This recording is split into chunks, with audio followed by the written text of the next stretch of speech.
Imagine standing before a common dish, the kind served every day around the world: bacon, sausage, ham. But what if I told you that spiritually, when you take this food to your mouth, you are violating a millennia-old code written by God Himself? In this investigation, we will expose what truly happens in the spiritual world when someone eats pork. What happens spiritually when someone eats pork? In the Old Testament, God classifies the pig as an unclean animal, but the reason behind this statement goes beyond biology or culture. In Leviticus chapter 11, verse 7, it is written, "It is unclean for you," which already indicates that the issue goes beyond dietary laws. It is a spiritual definition. Among all creatures, the pig was chosen as a symbol of spiritual impurity for something deeper, its paradoxical nature. It has split hooves, yet does not chew cud, meaning it appears pure, but is not. This represents the danger of spiritual deception, what seems acceptable, but is far from holiness. The Mosaic Law not only prohibits the consumption of pork, but also warns against merely touching its carcass. This indicates a complete separation, both physical and spiritual. What exactly is being rejected by God? The answer might lie in something many ignore: the unseen spiritual contamination that acts silently. After revealing the enigma behind the pig's spiritual impurity, an even more disturbing question arises: why is this rejection so widely shared across different religious traditions around the world? In Judaism, the prohibition against eating pork is absolute, rooted in the Torah, where the animal is classified as unclean. Consuming it is seen as a direct breach of the covenant with God, an act that challenges the holiness required of the chosen people. In Islam, the Quran also forbids pork, associating it with corruption and spiritual impurity, a symbol of degradation that the faithful must avoid in order to maintain purity before Allah. In Christianity, the issue becomes more complicated. Many argue that everything was purified after Christ, but does the Bible truly endorse this? Passages like Matthew 7:6, where Jesus warns not to cast pearls before swine, suggest that the animal carries symbolic, possibly spiritual weight beyond its physicality. In Acts 10, Peter has a vision of a sheet with unclean animals and hears "kill and eat," but is this a literal release or a metaphorical calling? The three Abrahamic religions, Judaism, Islam, and Christianity, share almost identical prohibitions regarding pork. Is this a coincidence or a universal spiritual warning? If you're enjoying the content, don't forget to like and subscribe to the channel. Now, let's get back to the video. But religious traditions are not the only ones shedding light on this mystery. Isaiah chapter 66 verse 17 gives a direct and terrifying judgment. All who purify themselves in pagan rituals, including those who consume pork, will be destroyed together. This is not merely a dietary warning, it is a spiritual alert. The pig, in this context, is not just an unclean animal. It is associated with occult practices, idolatrous cults, and forces opposed to the holiness of God. And the Bible repeats this warning even more dramatically in the episode described in Mark chapter 5. Jesus casts a legion of demons out of a man, and when the evil spirits beg not to be thrown into the abyss, they plead to enter into pigs. They prefer pigs over the abyss, and shortly after, the pigs violently throw themselves off a cliff. What kind of creature, other than one already corrupted, could withstand such a demonic infestation? The Bible makes it clear that, throughout the centuries, pigs have been associated with spiritually contaminated environments. In the second book of Maccabees, chapter 6, devout Jews face torture and death simply for refusing to eat pork. What is it about this meat that provokes such intense reactions? The answer may be darker than we imagine. There is a connection between the pig and the spiritual world, and it is not neutral. Eating pork, according to the scriptures, may go beyond the physical. It may be an opening to something impure. And then the most disturbing question arises. Is the soul that eats pork merely feeding itself or being fed by something else? For centuries, the pig was classified in the Bible as an unclean animal. Its meat was forbidden, a symbol of what God rejected. Yet today, it occupies the top spot on some of the most expensive menus in the world. Bacon, ham, ribs. These are sold as luxury items associated with pleasure, modernity, and sophistication. What once represented impurity is now celebrated as culinary refinement. This is not just a cultural shift. It seems like a carefully orchestrated inversion. TV shows, movies, advertisements from major brands all exalt the consumption of pork. Bacon has become a pop icon found on T-shirts at parties and even in desserts. The biblical origin of this abomination has been erased from the collective consciousness. Slowly, what was once a symbol of spiritual warning has become a global trend. The question is, how did this happen? Could the world be living a prophecy? Ancient texts predicted a time when evil would be called good and good would be called evil. The impure meat rejected by God would then be treated as a symbol of pleasure, status, and freedom. But what kind of freedom is this? Culture mocked divine instruction and proudly embraced what the Creator condemned. Eating pork has become a modern ritual, a repetitive gesture made without reflection, carrying hidden meanings. Every bite reinforces the disconnection from eternal principles. And at the center of this discussion, one final decisive question echoes. What happens inside us when we eat what God rejected? This is not just a dietary choice, it is a decision that reflects covenant. When God forbids something, He is not merely regulating customs, He is drawing spiritual boundaries.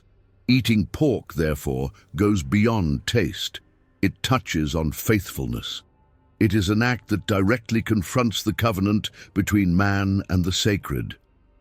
In the Bible, the pig is the only animal whose impurity is directly tied to eternal judgment.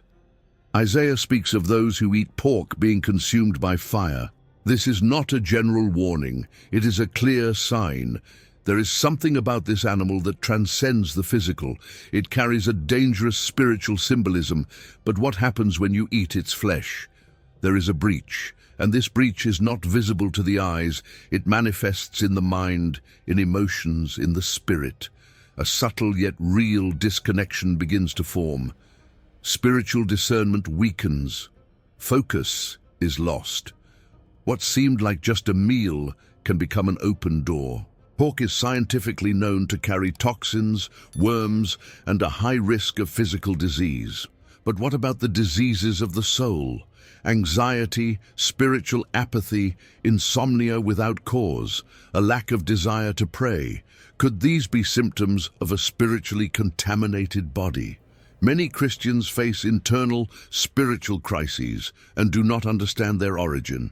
But what if the problem lies on the plate? What if what is being ingested is undermining their sensitivity to God? The Bible suggests that what enters the mouth affects the spirit.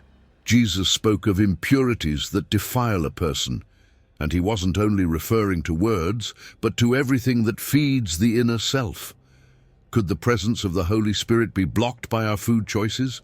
If those choices openly contradict divine guidance, the answer might be yes.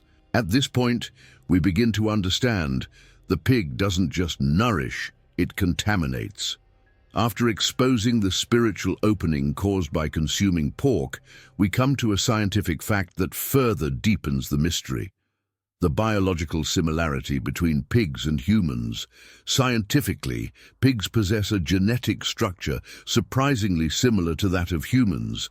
This is not a theory, but a fact confirmed by genetic research. This genetic closeness is so significant that pig organs have been used experimentally in transplants for humans. But this similarity raises an unsettling question. If pigs are almost human biologically, what does this mean spiritually? If something so close to our genetic code is consumed, are we eating a biological mirror of our own body? Could the immune system become confused? And more importantly, could there be spiritual confusion involved in this? The pig's meat, in this context, is no longer just a health issue. It becomes a gray zone between the natural and the spiritual. Jesus was direct. The spirit is willing, but the flesh is weak. Which flesh is he referring to? Ours, or also the flesh that we consume? When demons were cast out by Christ, they begged to enter pigs, and when they entered, the animals went mad and threw themselves to their death. What kind of creature would bear such a heavy spiritual load? Why specifically did the pigs not resist? This scene reveals something deeper. If pigs are sensitive to demonic spiritual forces, what happens to us when we consume their flesh? Could it be that without realizing it, we open a channel of spiritual confusion by ingesting something that carries such a similar identity to our own? If all of this seems too dark, it is important to remember that there is a group that resisted. For thousands of years, Jews and Muslims have maintained a firm and unwavering stance on a prohibition that, for many, seems irrelevant: pork. Even under threats, persecution, and mockery, these peoples have preserved an obedience that goes beyond common understanding. Why? What did they know, or know at one time, that the rest of the world has ignored or chosen to forget? This silent resistance is more than just a dietary choice. It is a symbol of separation, an invisible barrier against something that most people do not even perceive. By rejecting pork, they created a shield, a spiritual shield. The Bible calls this people set apart, and one of the most visible characteristics is this: they do not eat what everyone else eats. Is it just a coincidence? Or is it a carefully designed spiritual strategy to protect not just the body, but the soul? For centuries, many have called them fanatics. They laughed, mocked, they called it superstition. Yet those who mocked saw these communities survive epidemics, maintain their identity in exile, and resist centuries of attempts at cultural assimilation. Something in them remained intact. Something resisted. This obedience to a commandment considered minor may have been the difference between being vulnerable to hidden forces or remaining protected. Because when God orders something, even if it seems small, there is a reason. Built-in protection. The enemy may act in things we deem harmless, and if pork carries more than just physical toxins, what if the true impact is spiritual? Ancient rituals always carried hidden wisdom.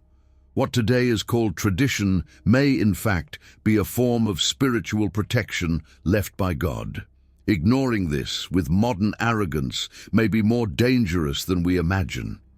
We are discarding divine instructions as if they were mere dietary preferences. But perhaps they are invisible shields, lines that should not be crossed. In the end, faith is revealed not just in grand declarations, but in the plate, in what we choose to refuse. Because there are spiritual battles that cannot be won with words, but with holiness. And perhaps, just perhaps, what we avoid putting in our mouths reveals how truly willing we are to obey. We have reached the final point of this journey, where everything connects: the ancient commandment, the millennia-old traditions, the spiritual warnings, the forgotten passages, and the invisible consequences. It is time to face the central question with absolute clarity. What happens spiritually when someone eats pork? At first glance, eating pork might seem like a trivial dietary choice, without any major implications. However, according to the scriptures and spiritual warnings, it is a transgression that resonates beyond the physical. It invades the spiritual realm. It is not just a menu selection, but an affront that touches invisible dimensions, recorded both in heaven and in the darkness. When someone consumes pork, they are not simply satisfying their taste buds, but breaking a sacred line of separation established between God's people and the customs of the nations. It's a gesture of rejecting the covenant and a rupture with the principle of holiness that the Lord established. This choice brings consequences that cannot be seen with natural eyes. The contamination does not manifest in medical tests, but spreads in the spiritual realms, opening breaches that allow entities which feed on disorder and impurity to draw near. Consuming pork is more than a dietary practice. It is a concession, an ajar door. And through this opening, spirits gain free access to weaken the soul and dilute the individual's spiritual resistance. The pig, in this context, becomes a trap. A pleasure disguised in aroma and taste, but behind it, hidden hooks that drain spiritual vitality. Every bite could be a step towards silent oppression and disconnection from the Spirit of God. And this warning is not symbolic or metaphorical. The prophet Isaiah leaves no room for doubt. Those who eat pork will be among the destroyed on the day of the Lord, an unforgiving fate for what seems like a trivial mistake. The taste disappears in seconds, the pleasure fades quickly, but the impact may stretch into eternity. Every time someone chooses pork, they choose to ignore a sacred warning. They choose to align themselves with the impure. And this comes with a price that cannot be measured in dollars, but in eternal consequences. The question has been asked. The answer is clear. Now, the decision remains. What will you do with this truth? If you enjoyed this content and want to continue exploring hidden mysteries and stories from the Bible, don't forget to leave a like and subscribe to the channel. This helps us bring more videos like this and reach more people interested in the Bible. Turn on notifications so you don't miss the next content, and share this video with friends who might enjoy it. See you next time.